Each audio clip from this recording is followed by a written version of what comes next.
জানি আমরা স্বাধীন ভারতবর্ষে গণতন্ত্রে বাস করি।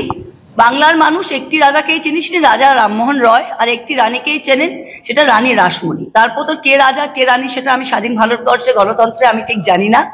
আমি যতদূর জানি বিজেপির প্রার্থী কৃষ্ণনগর কেন্দ্রে অমৃতা রায়, আমি তাকে সাধুবাদ জানাচ্ছি, তাকে বলছি ভোটের ময়দানে নামুন।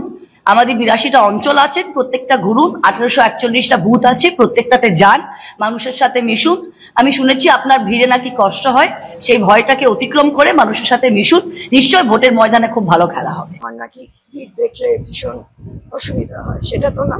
আমার এখানে মানে হাজার হাজার লাখ লাখ লোক আসে ভারতলে। Each day's footfall is around 1 to 1.25 lakhs. সেটা কি ভিড় না ভিড় নয়, অনেক রকম অপপ্রচার হচ্ছে। So that is not bothering me. Media আপনাকে স্বাগত, থ্যাংক ইউ, এবং অনেক শুভেচ্ছা প্রার্থী হয়েছেন, প্রার্থী হওয়ার জন্য। প্রথম যে প্রশ্নটা দিয়ে শুরু করব, খোদ প্রধানমন্ত্রী নরেন্দ্র মোদীর ফোন আপনাকে কেমন লাগলো? কথা বলি। অসাধারণ লেগেছে।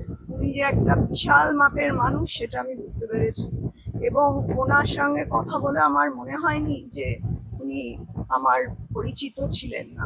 এমন কমফর্ট জোনে আমায় নিয়ে গিয়েছে, এবং সেটা তো সবাই শুনেছে, সবাই জানে কিভাবে কি কথা হয়েছে বা কি কি কথা হয়েছে। ম্যাডাম, রাজ পরিবারের সদস্য, রাজ পরিবারের সঙ্গে রাজনীতির যোগাযোগ কিভাবে হলো? না, এটা হঠাৎই হয়ে গেল। ইনফ্যাক্ট আমি একটা মনে মনেই ভাবছিলাম যে, ইনফ্যাক্ট আমার মতো যেরকম সবাই ভাবছিল, আমিও সেরকমই ভাবছিলাম যে বাংলায় থাকাটা তো খুব কঠিন ব্যাপার হয়ে গিয়েছিল, যে বা গেছে, যে মানে এত দুর্নীতি, এত পয়সার লেনদেন, এত কিছু স্ক্যাম, এত কিছু মানে দুর্ভোগ যারা মানুষরা ফেস করছেন, এটা আমি সত্যি ভীষণ আমায় নাড়া দিয়েছিল। তো সেই হিসেবে যখন বিজেপির প্রস্তাবটা এলো, আমি প্রথমে কিন্তু কুণ্ঠাই বোধ করেছিলাম, কিন্তু তারপরে দেখলাম ঠিক আছে, আমি যদি লোকের সেবা করি, সত্যের পথে থাকি, আমার মানে কোনো অসুবিধা হওয়ার কারণ নেই। একসময় আপনি ফ্যাশন ডিজাইনার ছিলেন, এখন রাজনীতিতে, কোনটা আপনার কাছে বেশি প্রাধান্য পাবে? না না, ওটা একটা আমার ভেতরকার একটা ইনহেরেন্ট ব্যাপার, যেটা আমি কাজে লাগিয়েছি এক সময়। সেটা মানে আমি just মানে there's this thing like what you like, if you make it your profession then nothing better. So সেই হিসেবে করেছিলাম। তো এখন রাজনীতিতে যখন এসছি, তখন আমার হোল অ্যান্ড সোল মানে কনসেন্ট্রেশন বা ডেডিকেশন এই দিকেই আছে। শোনা যায় একসময় শ্যামাপ্রসাদ মুখোপাধ্যায়ের সঙ্গে যোগাযোগ ছিল এই রাজ পরিবারের, কি বলবেন? হ্যাঁ, নিশ্চয়ই অনেকের সঙ্গে যোগাযোগ ছিল, তার মধ্যে উনি definitely a very vital person, যার সঙ্গে ফ্যামিলি খুব ক্লোজ ছিল। মহুয়ার মতো হেভিওয়েট প্রার্থীর বিরুদ্ধে আপনি লড়াইয়ে নেমেছেন, কতটা আশাবাদী? আশাবাদী তো বটেই, কারণ ওর সঙ্গে তো আমার পার্সোনাল কিছু লড়াই না। আমি যেটা বারবার বলছি, আমি একটা আইডিওলজি নিয়ে লড়ছি, সে তার আইডিওলজি নিয়ে লড়ছে। আমার নামে শুনছি, আমি এখন কি বলবো বুঝতে পারছি না, যে অনেক রকম অপপ্রচার হচ্ছে। So that is not bothering me, because I know which way I am going. আর আমি যে রাস্তায় মানে হাঁটবো না, সে রাস্তায় আমি ঢুকবো না। আর আমি ব্যক্তি আক্রমণে বিশ্বাসী নই। আবার আমি এও শুনছি কেউ কেউ বলছে, সবাই রটাচ্ছে নাকি ওই পার্টি মানে শাসক দলের পার্টি থেকে, যে আমার নাকি ভিড় দেখলে ভীষণ অসুবিধা হয়, সেটা তো না। আমার এখানে মানে হাজার হাজার লাখ লাখ লোক আসে ভারতলে। Each day's footfall is around 1 to 1.25 lakhs. সেটা কি ভিড় না ভিড় নয়। আমার সঙ্গে একা আমি, আর রাজবাড়িতে বহু দূর দূরান্ত থেকে মানুষ আসেন আমার সঙ্গে সিঁদুর খেলতে রাজরাজেশ্বরীর বিজয়ের দিন, দশমীর দিন। তো আমি একা versus 30,000 people. So what is that? Is it a crowd or no?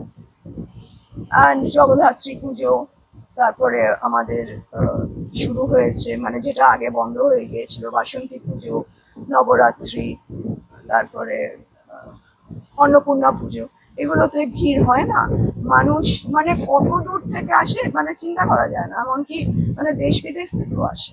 উপহারের বিনিময়ে সংসদে প্রশ্ন করার যে অভিযোগ উঠেছে, মা কালী মদ খান, মহুয়া মৈত্রর মন্তব্যকে হাতিয়ার করে ইভিএম এ বদলার ডাক দেবেন কি আপনারা? আমি যেরকম বললাম, বদলা মানুষ দেবে, আমি কি করে দেব?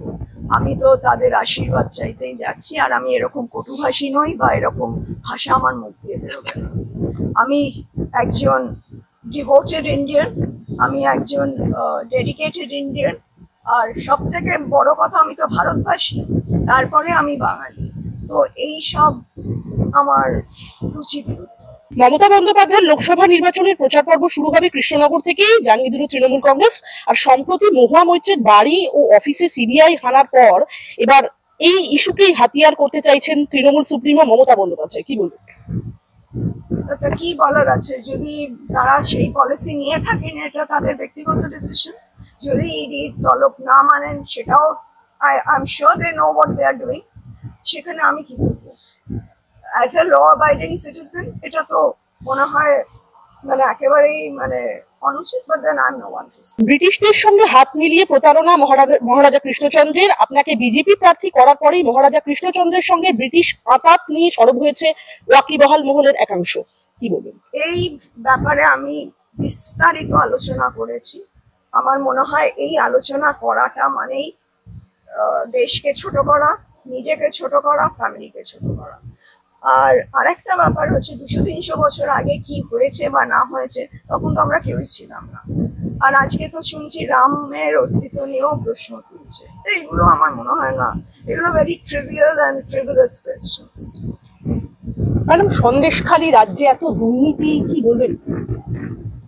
কি বলবো, আমরা তো সবাই এখন মানে দেখুন, সন্দেশখালী আমরা সবাই একমত যে সন্দেশখালীর ব্যাপারটা খুব ঘৃণ্য ব্যাপার, এবং এটা একটা মানে ইনসিডেন্ট উঠে এসেছে। এরকম সন্দেশখালী তো অনেক হয়েছে, আর সেগুলো নাকি চেপে দেওয়া হয়েছে।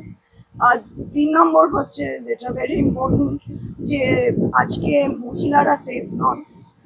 আমি কালকে সদরে গিয়েছিলাম, একটি 15 বছরের মাইনার রেপ হয়েছে, তার মা কাঁদছে, ভিকটিম কাঁদছে, মানে তারা কতটা হেল্পলেস। আজকে আমরা সেইটা দেখেও কি শিক্ষা পাই না? আজকে আমার মনে হয় আমরা তো একটা সভ্য যুগে বাস করছি, এগুলো কেন হবে? মানে আজকে মেয়েরা কম শিক্ষিত তো নয়, they are also empowered, so why can't they have their own right and to go out and to be safe.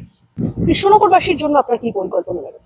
কৃষ্ণনগরবাসী তো আমার নিজেরই লোক, ডেফিনেটলি আমি তাদের কথা ভাবছি, এবং এখন আমি যেহেতু প্রচারে ব্যস্ত আছি, কিছু কিছু করে আমরা ফরম্যাট তৈরি করছি, যেটা আমার মাথায় আছে। তারপরে আবার ডেফিনেটলি একটা কংক্রিট আলোচনার মাধ্যমে আমি পরে জানাবো।